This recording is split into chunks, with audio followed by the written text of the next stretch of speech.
being a great coach is about being an effective guide. It's not about how fit you are. It's not about how funny you are. It's not about how good of a friend you are. It's not about how good of a coach you are.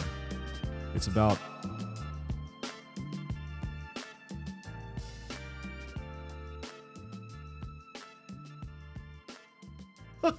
yo, wake up in the morning feeling kind of low. Gotta get my fix, yeah, it's time to go. Head to the cafe where the magic brews. The aromas in the air is like a dream come true. I'm talking about that Java, that liquid gold. A cup of energy, gotta keep me bold. Black with a splash of cream, that's my style. Oh my God, you're actually going in. Yeah. So my kids, they don't know what rap is. We don't listen to rap with them. But for Christmas, we got this. This is a great Christmas gift, by the way. It's called a loop-de-loo. Have you seen this at the house? I'm too young for that. It's a voice recorder, and so you can click it. It's this wooden box. It's really cool. You press the record button, and you can record whatever you want. When you let go, you can play it, but they have a dial where you can speed it up and you can slow it down. Alvin and so we can Chipmunks do Alvin and Chipmunks. Yeah. We can do Chopped and Screwed. Oh, and then you can loop it. R.I.P. DJ Screw. Yeah. And so, most of the time they'll say like, they'll just say like funny little things and speed it up. But last night I didn't even think about this until I did it. But I went boom boom cut boom boom cut boom boom cut boom boom cut, and then you can loop it. And so it was just looping. And they've never heard a rap song. Sometimes I wonder why I keep them going. That's what I said. That's what I said. And so I said it right there, and I said, sometimes I wonder how I keep from going under. And then, they're about to go to bed, and I was like, a child was born with no state of mind, blind to the ways of mankind. And they're looking at me like their dad is a sociopath. But every night now, they're like, hey, do that song. Yeah. Broken glass everywhere. People I don't know the rest of the lyrics. pissing on the stage. They just don't care. Is that Granddaddy Flash? Who's that? I'm still learning. Who is that? Grandmaster Flash. Grandmaster Flash. Hey, I was not completely wrong. You got to give me way more credit. Yo, this is Granddaddy Flash and Furious 5. Oh, man. So anyways, my kids know rap now. Rap is just spoken word. It's just poetry. That's it. I was reading the lyrics to a Tupac song, and if you just had to take the beat out and slow it down and just read it, it's in sonnet form. He just goes in couplet and sonnet form and just back and forth, rhyming. And then Give us something that I don't have any Tupac memorized. Not the good stuff that he said. Like the rose grew from a concrete. Like your body's banging, baby. I love the way you flaunt it. Time to give it to daddy. Sugar, now tell me how you want it. Like that's not something you want to read in spoken word. But like the rose that grew from the concrete because I'm confined by my boundaries. And like that's something you want to hear. You want to hear how he bloomed. This beautiful flower that once was constricted and confined. Still got Thug Life tattooed on his stomach. You know that he's a paradox. He said that he's complicated. In a movie. Yeah. He said in the movie it was like the hate you give young infants or something like that. Or it was some the hate acronym. You give babies? Yeah, it was like because nobody's been hating on babies. He got that tattoo apparently because a kid got shot around him. He was like not for babies but people who hate babies. I think he has a love for kids though. I think he has a kid. Yo, I'm getting out here. I'm telling y'all, we need to stop hating on babies. Yeah, Tupac said it. Yeah. All them moms out there hating on babies. I'm here. Got to stand up for them. Oh, man. Should I tell a story? I think you should, yeah. This podcast episode brought to you by some beats recorded on Tupac, Granddaddy Flash, Loop-de-Loo, Granddaddy. Baby hating. We're out here. This podcast is all about just trying to erase that hate on babies. I'm going to watch this podcast every day. All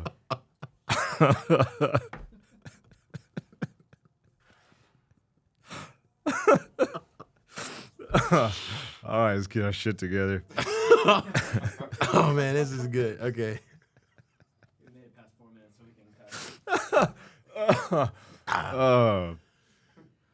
All right. The years 2005. It's College Station, Texas. You ever heard of it? Whoop. I'm in a warehouse. It's called the Aggieland Fitness Zone. It's 5:30 a.m. Now, in 2005, if you were a personal trainer, here's what you wore. Nike Dry Fit. Not loose, tight. Does it have a turtleneck? We got to form a committee. It's up for debate. It's a little one. Is it a full one? No, but it's a little mock right there. Shirt's tight, red. I got wind pants on. Shirt's tucked in to the wind pants. I got a shaved head. You got a visual now? I got it. It's 5:30 a.m. I got my first personal training client. Now, at this point in time, I'm in good shape in my life for the first time, and I'm enjoying the fruits of my labor. You know what I mean? Yeah. You know what I'm saying? Yeah. Now, in this commercial gym, there's mirrors everywhere, like most gyms have, right? And I'm training this client, and my mentor, the guy that I work for, his name's Charlie Lima. I know that His guy. business was called at that time Train with Charlie. He made us wear these outfits, and then he made us put stickers, magnetic stickers on our car where we all have this shirt on, flexing like this. And it's like Train with Charlie. Anyways, I'm there, and this is my first personal training client. I've gotten certified. I've gone through some teaching. I'm in good shape.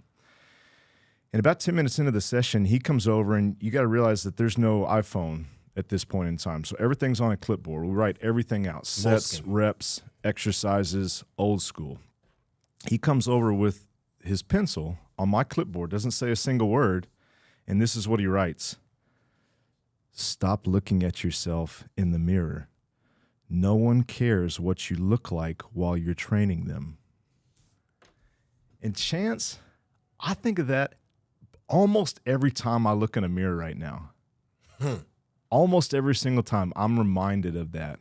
And that very gentle, very subtle way of reminding me that it wasn't about me as I was training someone else was a game changer. Now, let's fast forward a couple years into the future. We're not in College Station anymore. We traveled down south about an hour and a half. We're in Louisiana. We're in Stafford, Texas now. We're at a facility that's also in a warehouse, a little less AC, a little more turf. It's called Plex. This is a very, very fancy establishment. All they train is athletes. I've leveled up, you know what I mean? I've leveled up. I'm working with I'm working with professional athletes. And because I've leveled up, I've realized I got to step my game up. No more mirrors. No more mirrors. Turf, athletes, we're about performance here at Plex.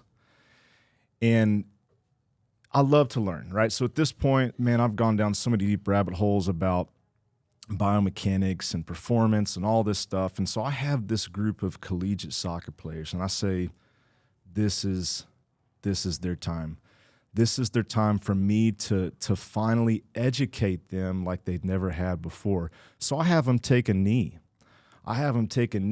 And I'm telling them, I'm waxing poetic as the eyes are rolling back in their heads about the biomechanics of hip extension, thinking that monologue is somehow going to help them be better soccer players. Not in that moment, at least. My mentor at that time was a fellow named Dustin Kuhn. And he came over. He didn't write anything on a clipboard, but he whispered in my ear. He did that kind of thing where he backed up to you. He didn't look at you, but he backed up to you, and he kind of had his head right in line with your ear, and he turned and he said this, shut the hell up talking about that. No one cares how smart you are. That's a true story. Ooh. True story. As all those people were on a knee, like looking at me. Now, fast forward a few more years, and it's now 2010. It's a warehouse, but it's here in Dallas, Texas. I own my own gym now.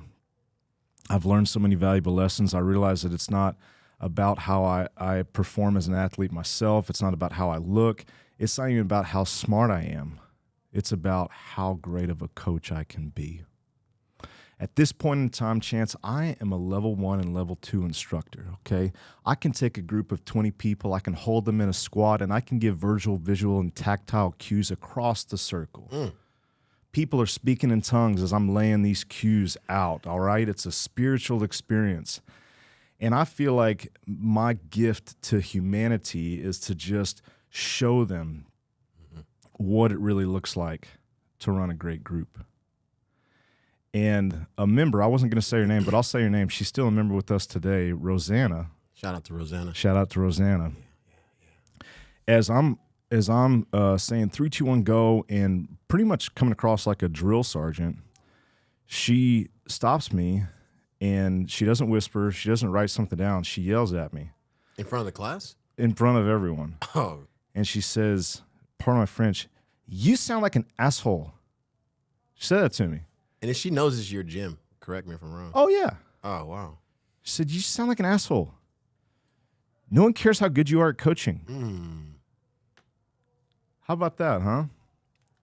Shout out to Rosanna. Shout I out coached to her this Rosanna. morning. She didn't tell me that. I'll be afraid if she Those did. 3 things completely changed the game for me, all the way to a point where I realized that it's not about me at all.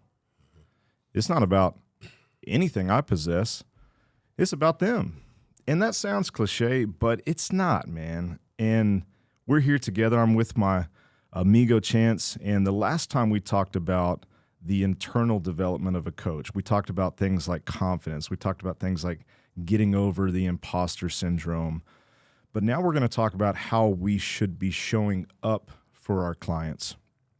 And if I had to create one tagline, one thesis for how we're going to guide this conversation, it's this: being a great coach is about being an effective guide. It's not about how fit you are. It's not about how smart you are. And it's not even about how great you are at coaching. Mic drop. Mic drop. So I'm glad we're here together. That the first one, it kind of was really cool because it was like, well, Charlie, you put the mirrors in the gym. What do you expect? But he doesn't want you to kind of feed into that. That was really cool. I didn't know that either. Well, some of that's human nature, but Yeah. you realize, like, okay, yeah, I was, I think as I was standing there, like my arm was there. And I was like, yeah, okay, all right, You're feeling okay. yourself. Finally got the horseshoe on the back of that arm. All right. Yeah. And then the second one, you were never that aggressive and blunt with me. I've been like a nice little dandelions you caress and create, and you're like, Chance, like, you don't have to impress people with fancy terminology. No one cares at the whiteboard about anatomical positions every time. And I was like, man, you're right. And didn't take it to heart, but you didn't come around like, no one gives a shit about how smart you are. So I thought that was really cool that, you've even experienced that. You're human. You're human. Mm-hmm. And what's great, as I think back to those like little moments, Charlie's one of my dearest friends right now. I'm so thankful for that.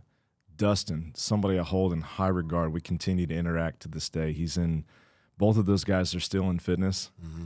And I joke with them about those situations. And the same thing with Rosanna. Man, just really, really thankful. So I think a lot of these conversations we have, it sounds like, oh, we're coming down from on high and we had this all figured out and we never made mistakes. But I think a big point of this podcast is to try to eliminate some of the heartache, eliminate some of the trials and errors that we all go through. Mm-hmm.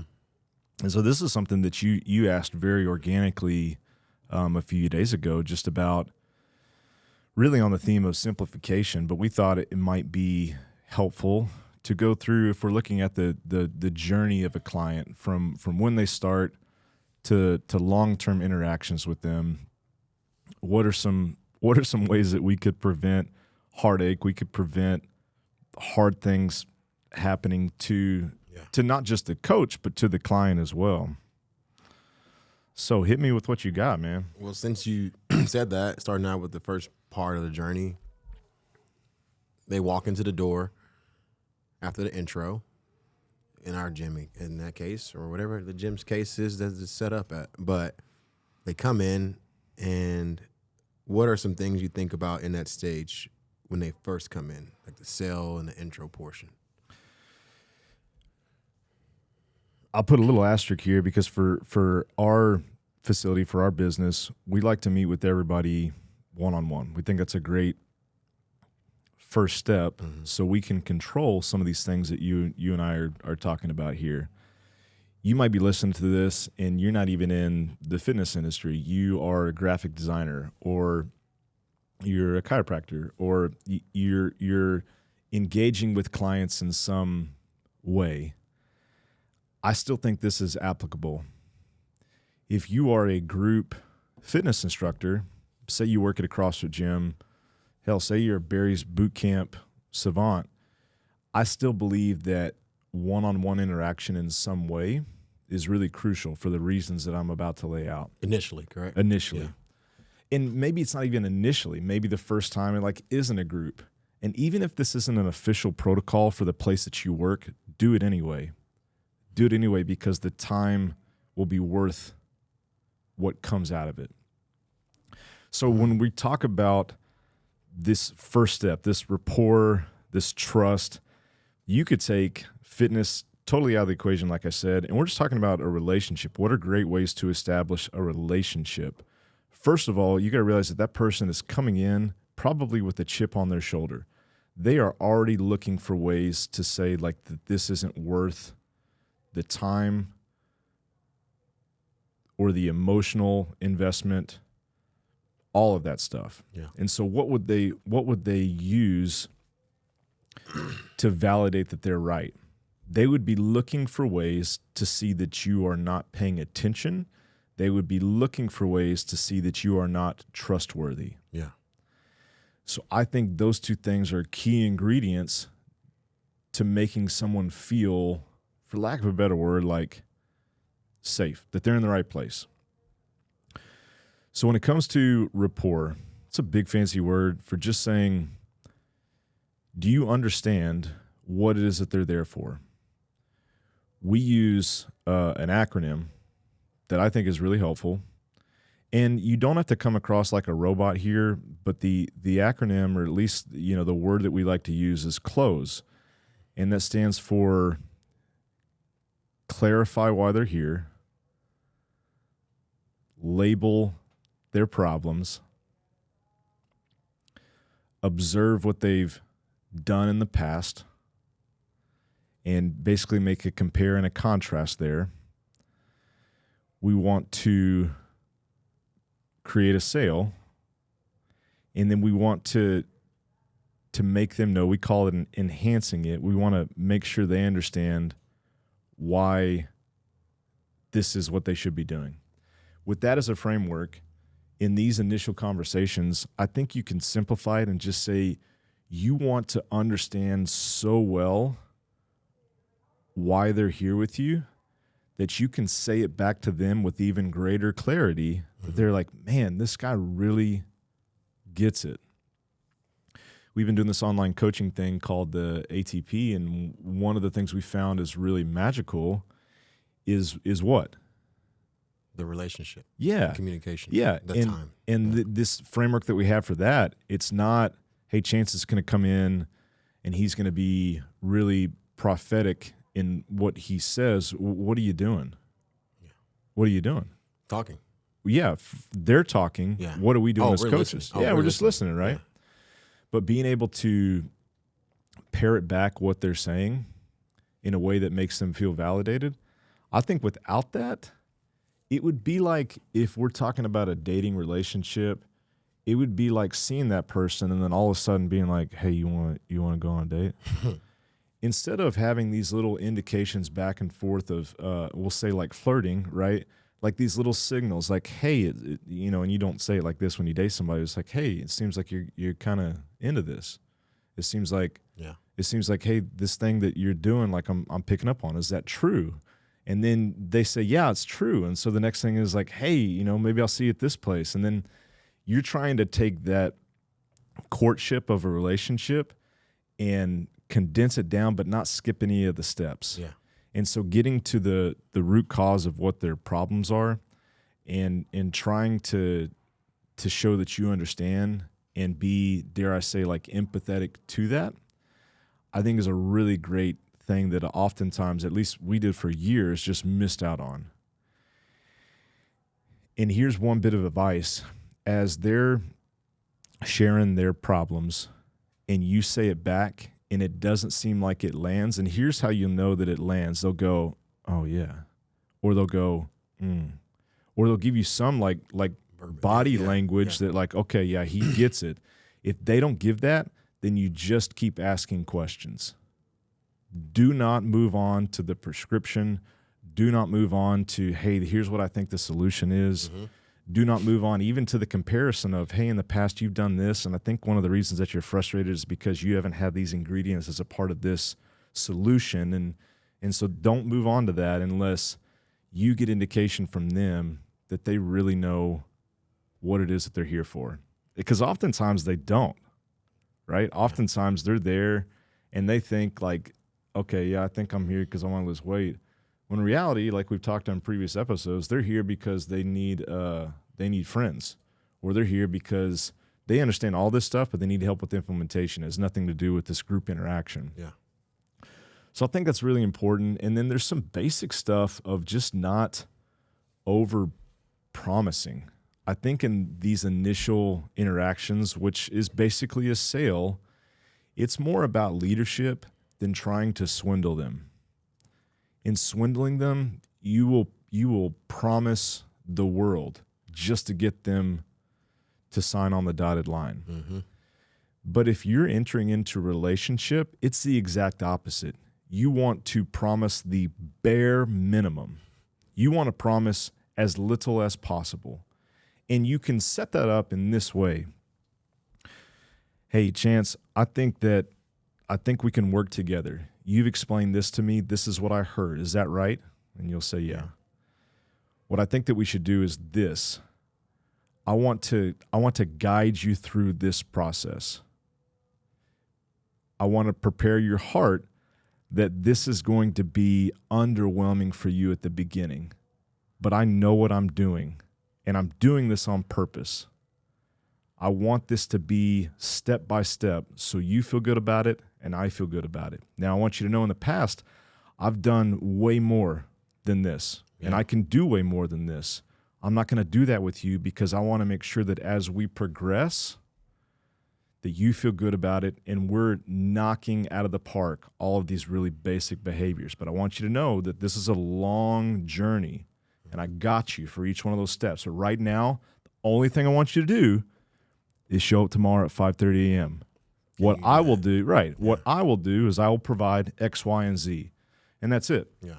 And if you change that, and we talk about a dating relationship, right? Oh, let's go. It would be like, I mean, you tell me, what did that sound like for a dating relationship?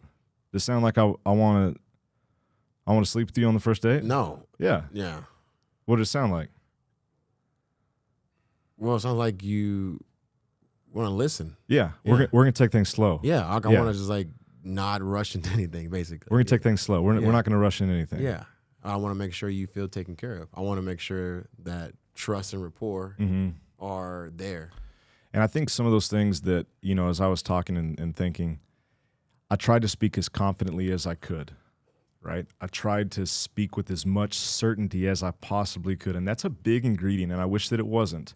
But in any type of sale, in any type of initial interaction, in any type of role where I'm the leader and you're the follower, I'm the guide and you're the hero, you have to speak like that. Yeah.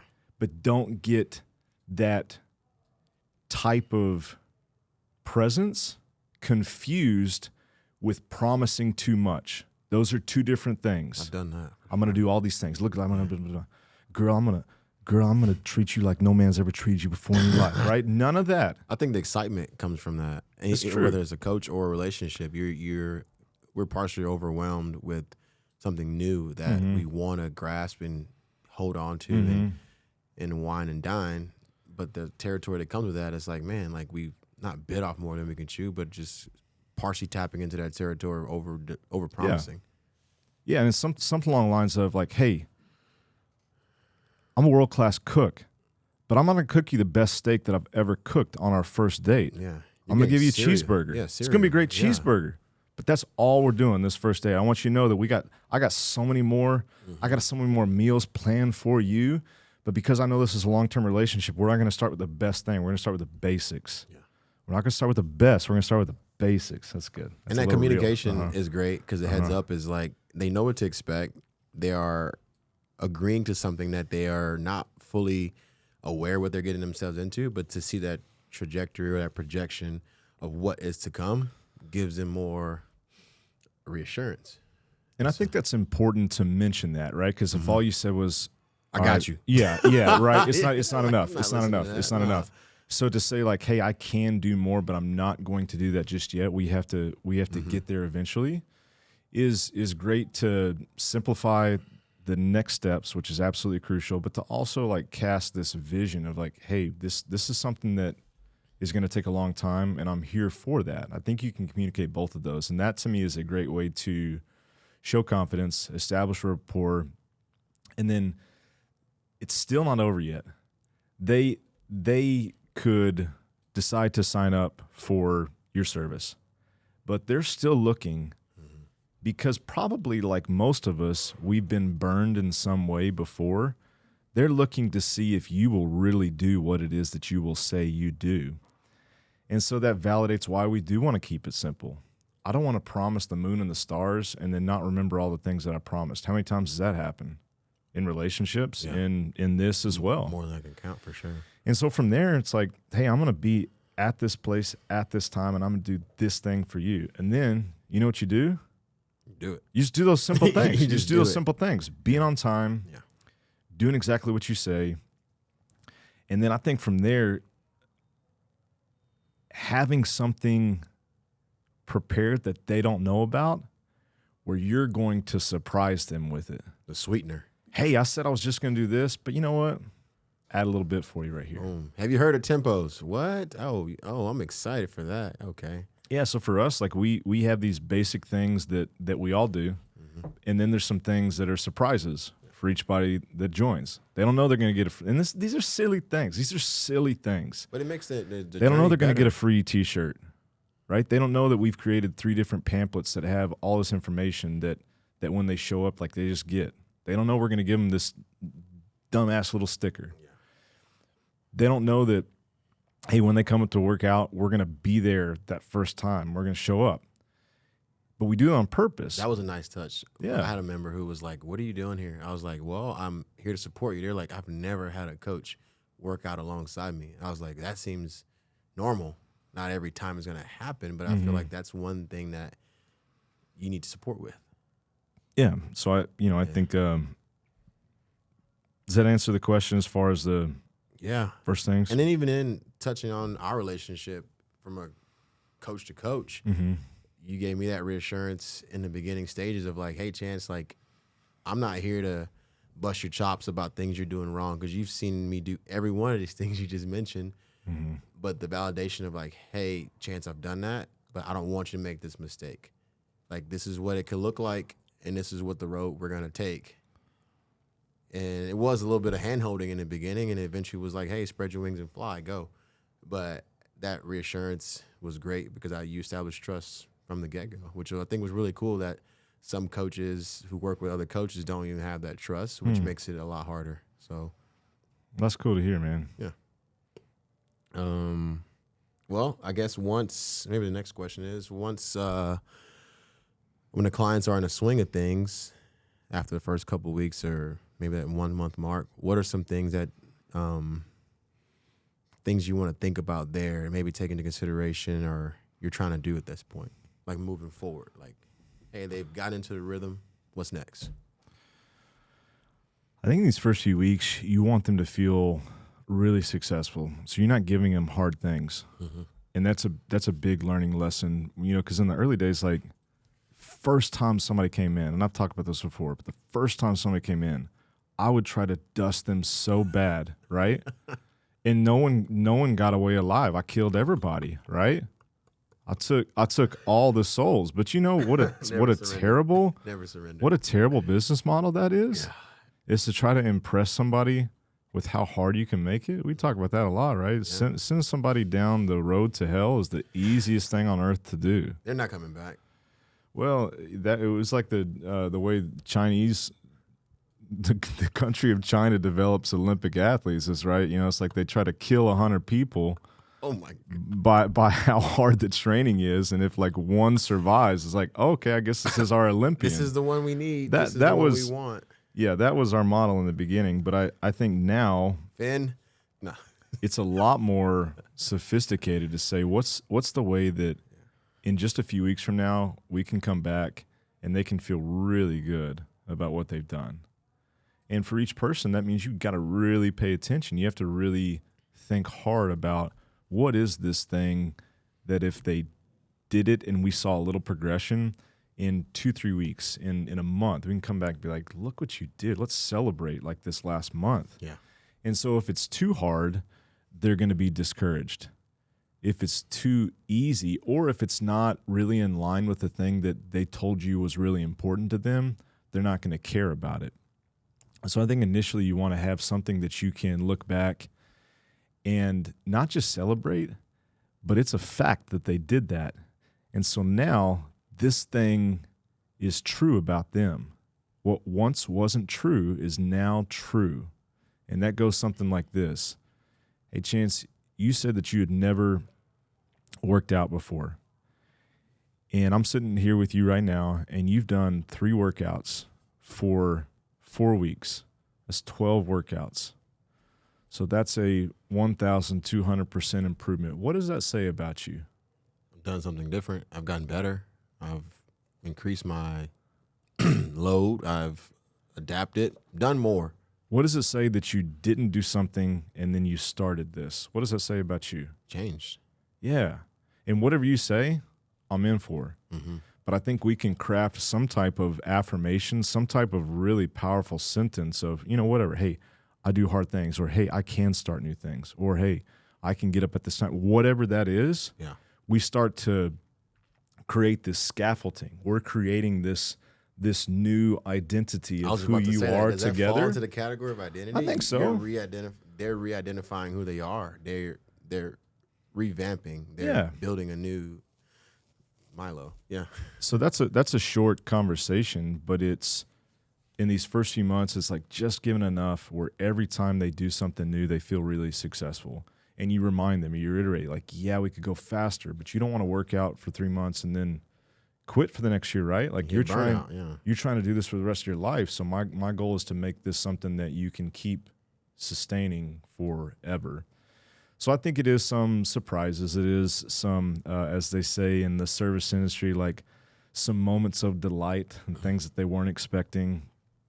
But it's more or less just like building this really great foundation that is not something that's going to, blow away in the sand or the water. But it's like, man, this is a really strong place to start with somebody. Mm-hmm. Yeah. I like that. I have a question I'm going to ask later, very bunny trailing off of that, but it kind of ties into that relationship that you've built. So I'll ask it later. Okay. But the next one would be about the group, in a group setting. That's kind of what we do here, right? Mm-hmm. And what are some things you would coach younger coaches when it comes to group dynamic and these particular people? How do you simplify things? How do you simplify in a group? Yeah, so for us, and I think for anyone that's coaching people in groups, it's an interesting application of this because our background is in group fitness. We're really excited about the one-on-one interaction. That seems like a very novel component when most of the time is spent in a group. So we haven't on this podcast so far talked a lot about all the intricacies and things that go into a group.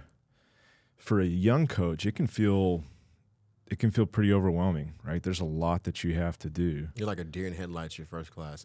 Everyone's experienced it. Yeah.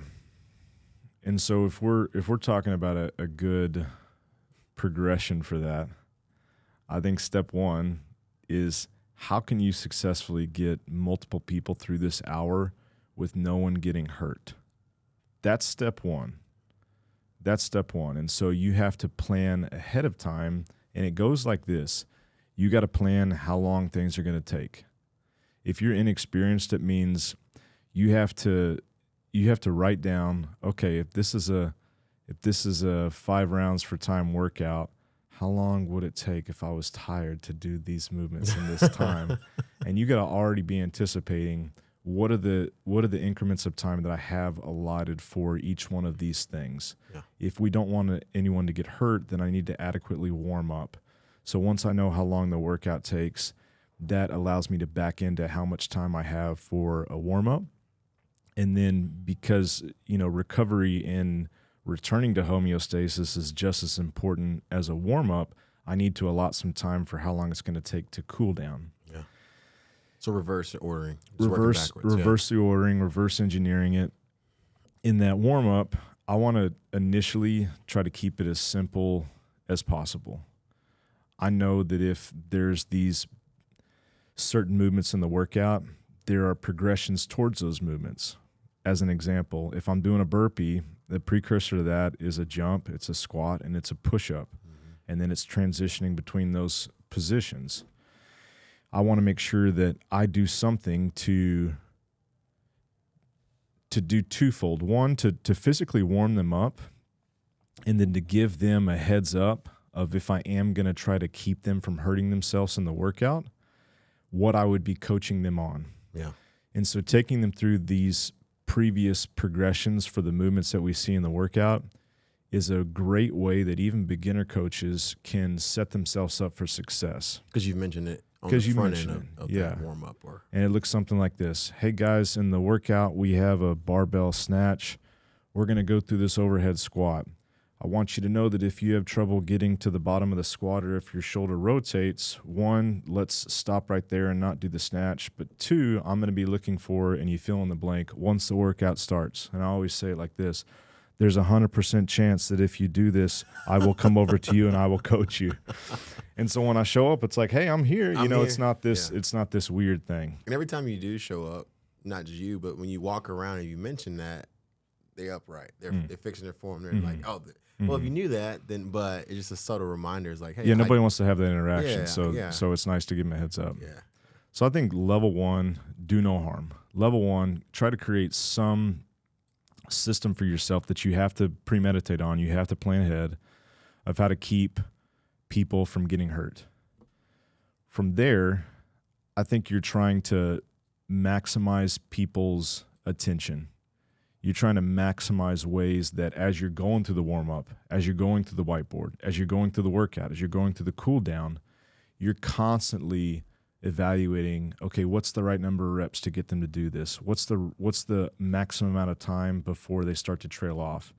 And so the first step is very introverted. The second step is very extroverted. It's paying attention to, because there's multiple people, how can I move them through this where they are safe, but they feel successful? If you hold somebody in the bottom of the squat, they don't feel successful. Nope. If you circle people up and you single one person out to try to correct them, they don't feel successful. If you drone on for too long at the whiteboard, they are wondering why they are there in the first place. Why did I come here when this guy is talking so long? Yeah. And I would say like the way to do that is to really simplify everything that you do. It's not to make it more verbose, like it's to make it as simple as possible.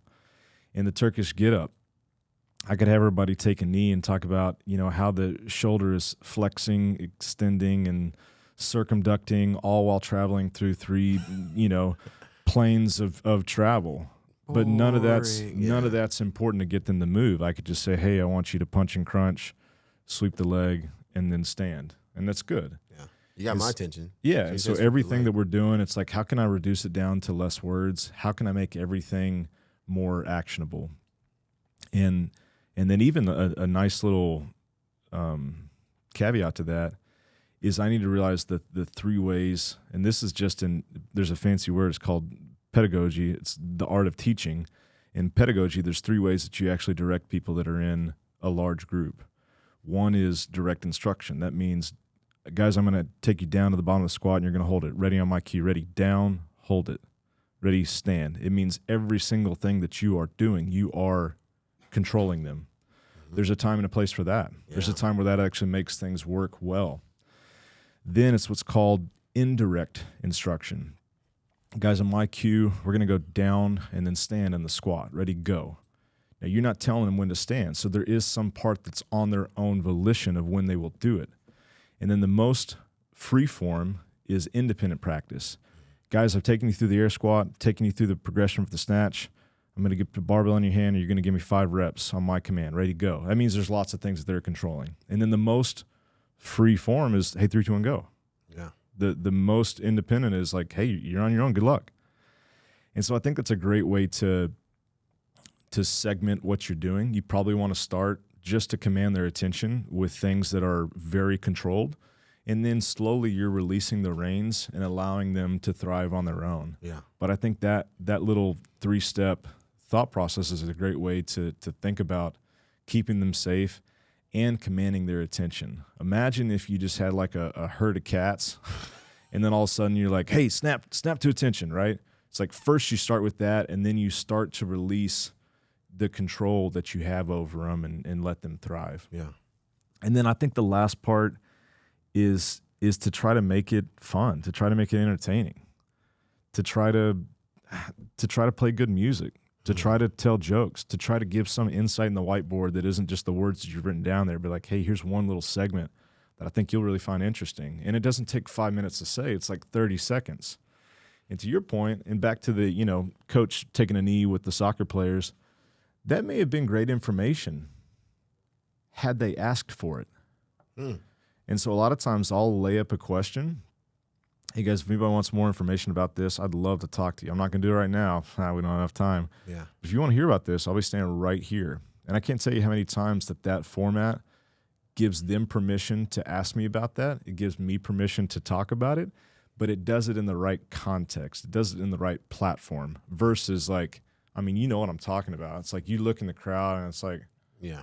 One Eyes person's are nodding rolling, off. they're Yeah. not- they don't yeah. want to be here. One person's stretching. One person's already checked their phone. It's like, Yeah. you've lost them. They're Yeah. gone. They're not logging results. They're definitely texting They're gone. They're like, what? booth Why thing. did I sign up for this again? I'm not sure. Help. I'm calling an Uber. And to your point, I think that's so good that you get that open door option because there's people who, man, they want to hear why. They want to hear the science of why. And yeah, they wanted to ask someone. Mm-hmm. And it's good to have the opportunity to do it. Thanks. Did that answer the question of simplification, do you think? So safety, attention, and then the fun aspect of it. It's a good way to kind of order that or get those in the right order in order to progress as a coach. Like, what are your checkpoints? What's your rubric? Do you have that first part? Mm-hmm. I didn't think about that. And I saw as my journey has unfolded that I've definitely missed those steps. It was like, hey, it was fun first. It was like, you can't have that much fun. You actually have to dial it back. And you actually have to make sure everyone's safe. Okay, everyone's safe. Now you can play good music. Okay, you have to get their attention, Chance. Like, they're like trying to herd kittens. It's not going to work. And so, all right, you got the music. All right, you got the fun. Okay, now you have to get their attention and make sure they're safe. Okay, well, let's put it in order. And now that I'm seeing having everything in order so far has been easier if I had just only started with safety, attention, and then making it fun last. Yeah. A little bit easier.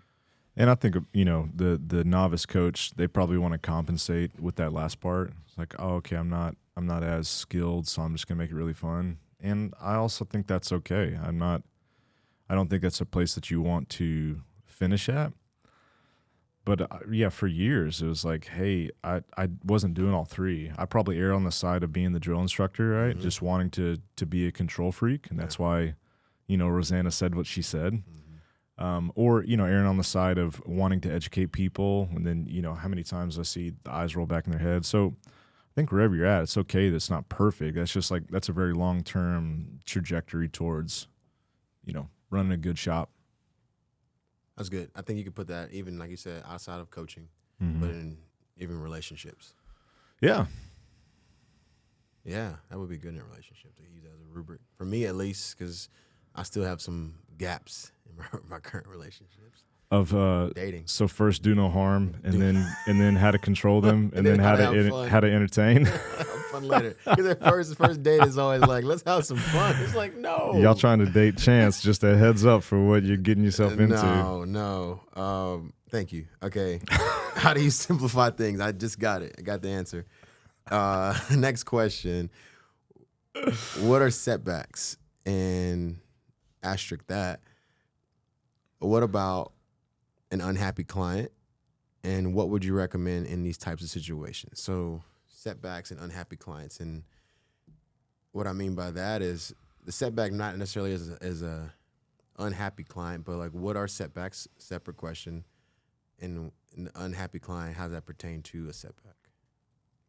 Maybe just said the same thing 3 times. That's a good question. Things aren't always going to go as planned.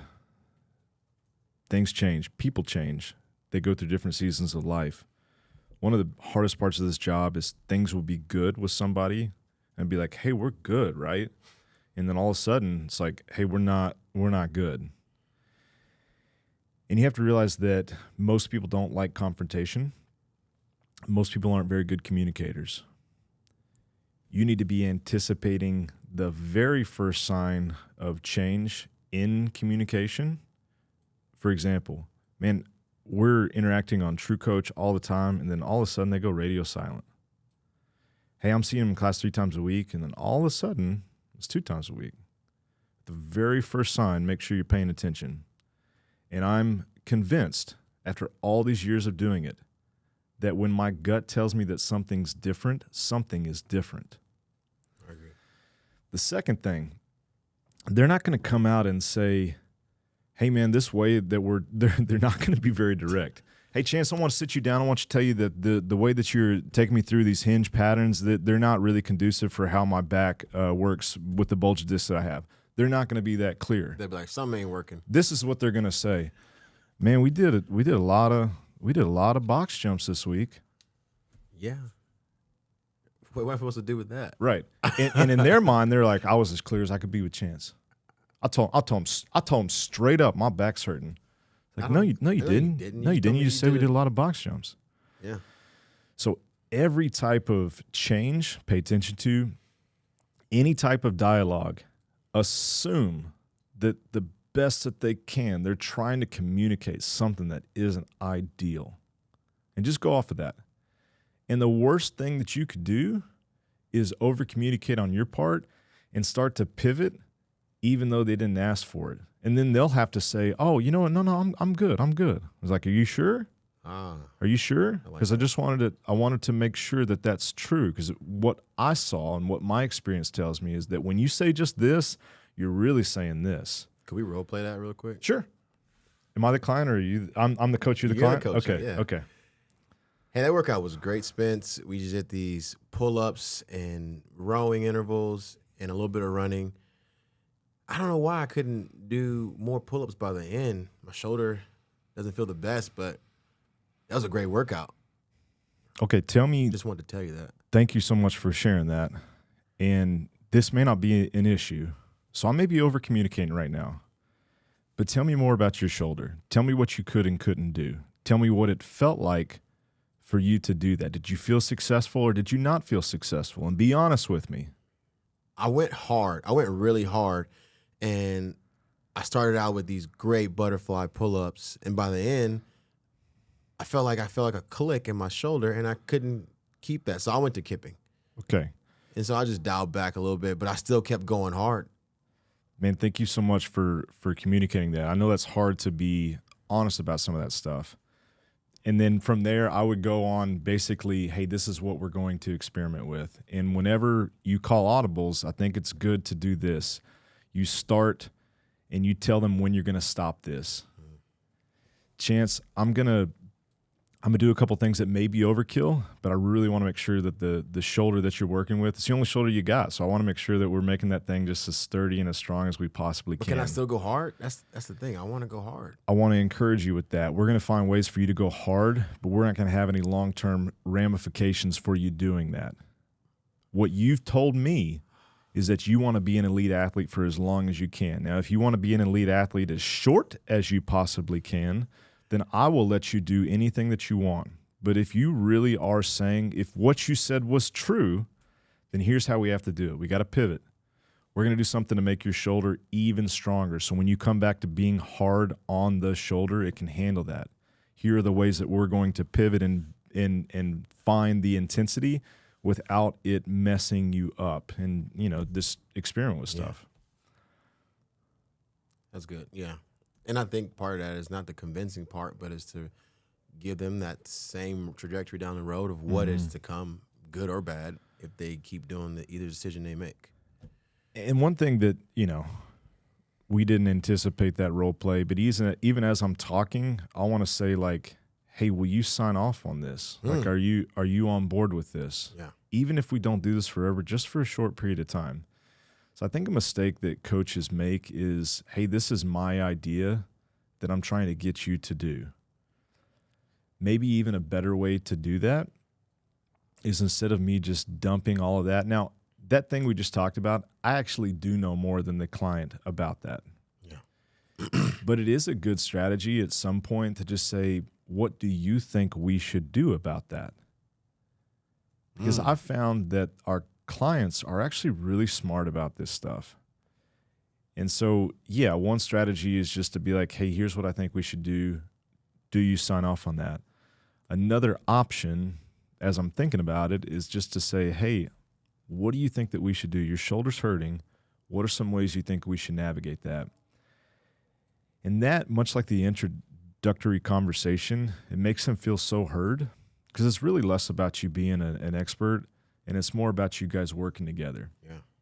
I give you back to the relationship example. If the girl you're dating or the girl that you're partners with, if she comes to you with a problem and you do that thing I just did where you told her exactly what to do, boy, it's not going to go very well for you. Even if you are an expert with that thing that you're talking about. Yeah. It's a much better strategy to say,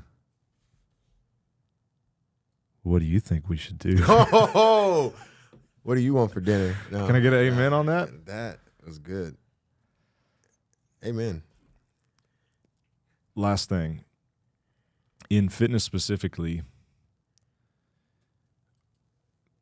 there's such a precedence on service, right? It's these things we're doing that is our expertise that we're giving to other people. But I've seen clients come to coaches and bring up something that they're having a hard time with, and this is how they respond. This is what they say first. Yeah, I can help you with that, but it's going to cost you. I'm checked out already.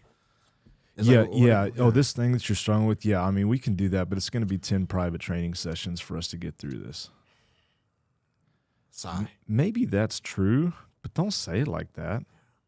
Give him as much help as you possibly can. Give him all the information that you have and give it to him for free. Give all of the help for free. But as soon as they ask, hey, how do I implement that? You say, man, that's the thing that it probably makes sense. It's probably in your best interest if we look at it this way. And here's what I have envisioned for that. That's a really great way to first make them feel heard, to make them feel cared for. And then most of us, if we're honest, are under no illusion that the accountability and the implementation that we need help with is going to be a free charge. Yeah. But information on that phone right now, in 10 minutes, I could go get the answer to basically anything that I wanted. Mm-hmm. So from the get-go, charging somebody because you think you have information that they can't get is a surefire way to piss that person off. Yeah. I mean, it's valuable information, and I see it the same way, where it's like I learned something, I take the sweet time to go through precision. It's like, man, I learned this.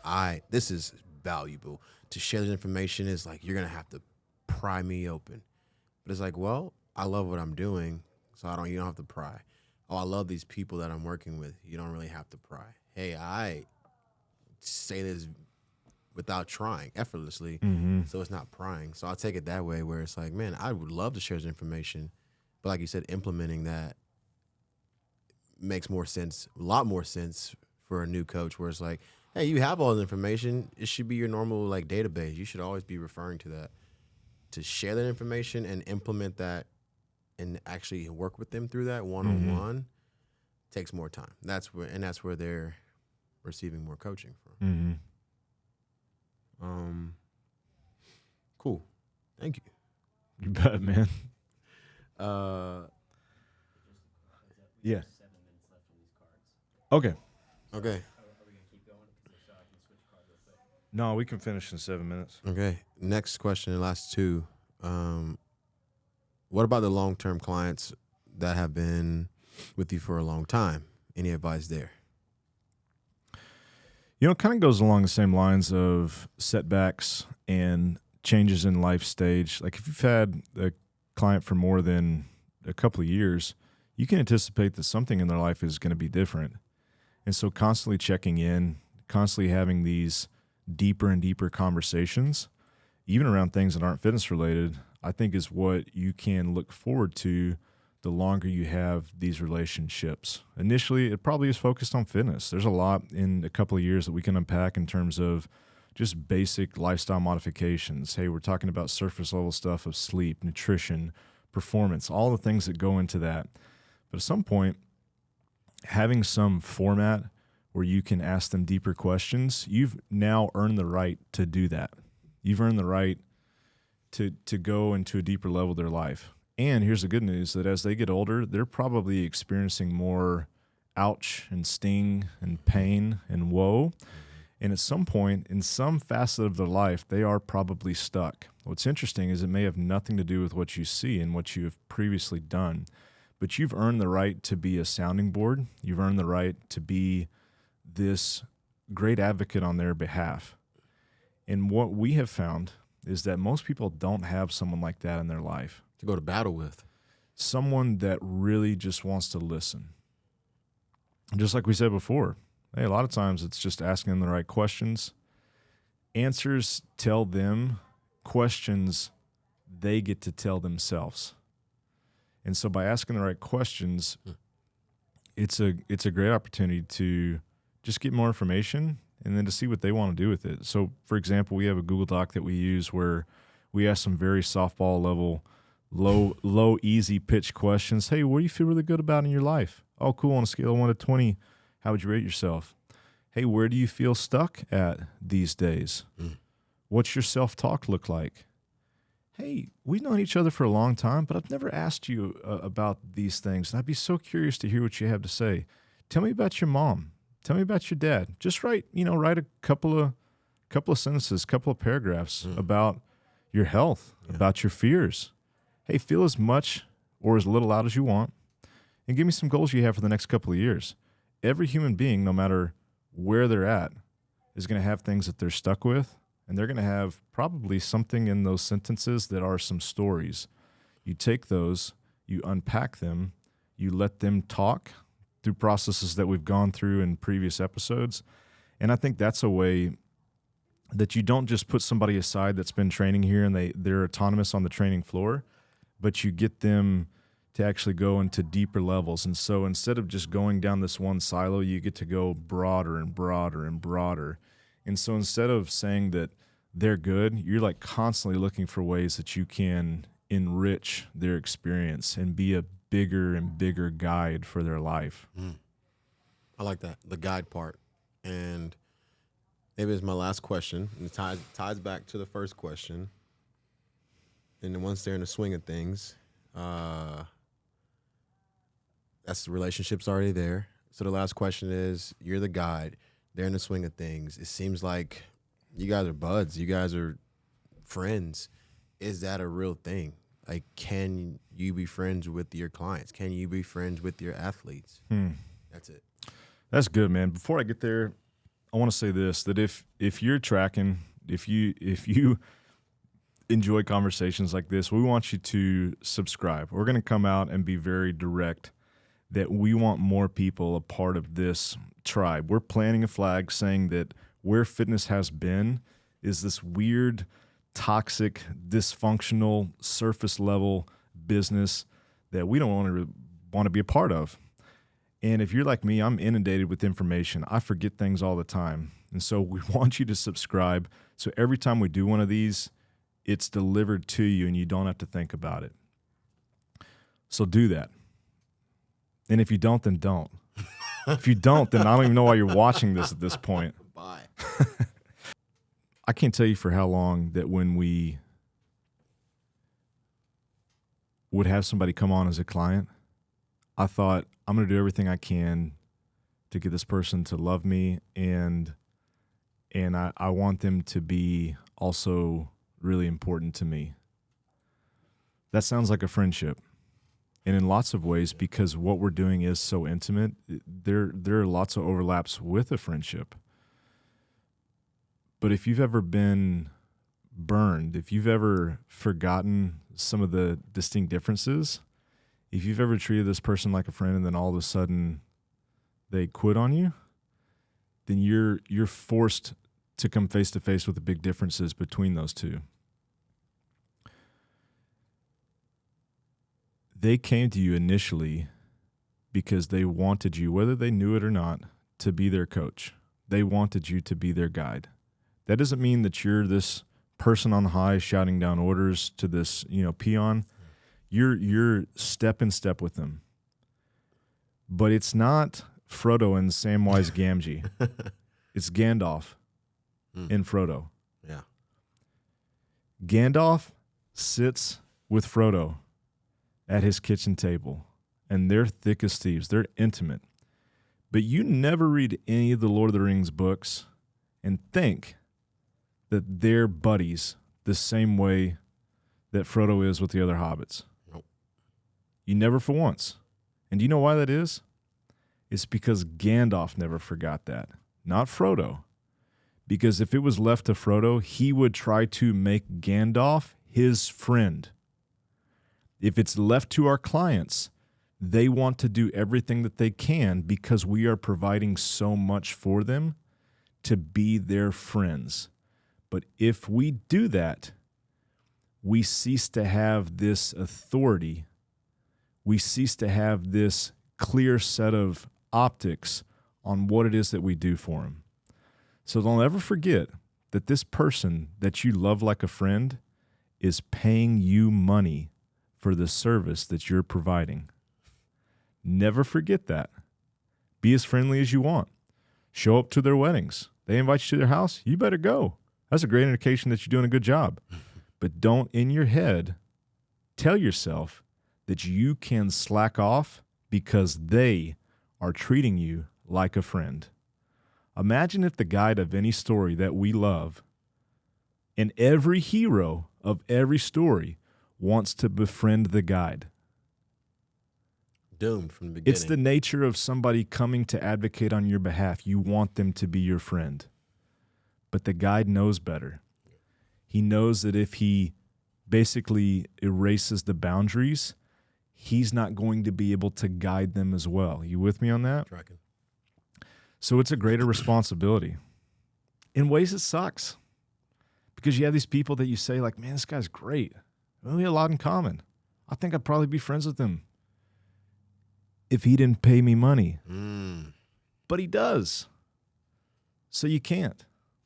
Not in the same way that you would otherwise. Yeah. But after all these years, I find that a great mantle of responsibility.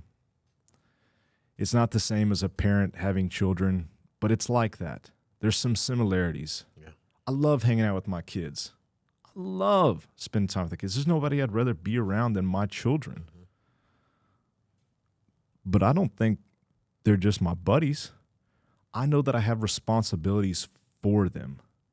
And I know that it's not reciprocal. I'm not expecting them to do those things for me like I'm doing for them. Yeah. And so I don't get my feelings hurt when they don't.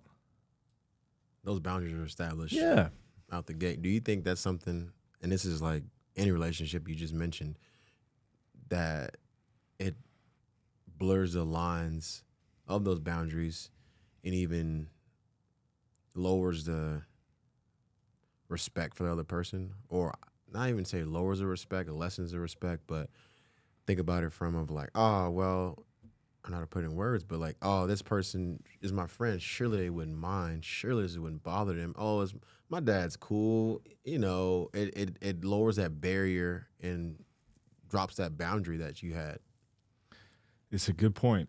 I've seen it a lot. I've experienced it myself, where you start to say something like this.